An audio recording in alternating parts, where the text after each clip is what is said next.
সকাল সকাল বাজার নিয়ে চলে এসেছে, এদিকে নিয়ে এসেছে রুই মাছ। আর এখন আমি করবোই দেখো পালং শাক। পালং শাক খেতে খুবই ভালোবাসি। আর এই পালং শাকটাকে আমি কাটবো। এদিকে আছে শিম, বেগুন, আলু, আর এদিকে এই মূলো, এইগুলো দিয়ে আমি এই পালং শাকটা রান্না করব। তো চলো পালং শাকটা কেটে নিই। মাছ কী করবে? বড়ি দিয়ে করবো।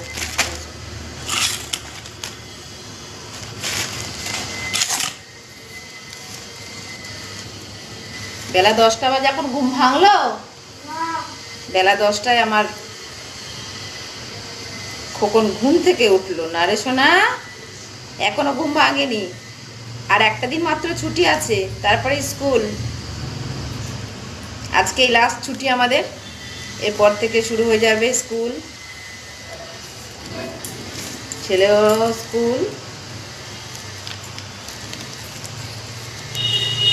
আর বেলা 8টা-10টা পর্যন্ত আমাদের আর ঘুম হবে না।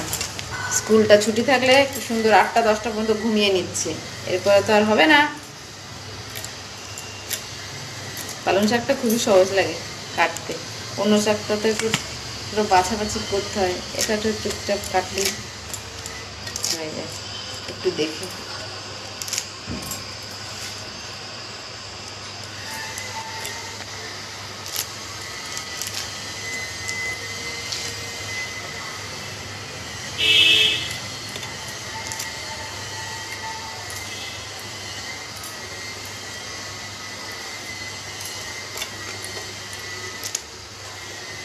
পালং শাকের মধ্যে সব রকম সবজি দিয়ে, ধনে পাতা দিয়ে, বড়ি দিয়ে করলে পালং শাকটা ভালোই লাগে।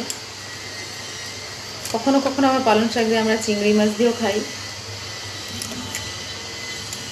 বেশিরভাগটা এরকম নিরামিষ সবজি দিয়ে, নানা রকম শিম, আলু, বেগুন, বড়ি, মূলো, নানা রকম সবজি দিয়েই করি।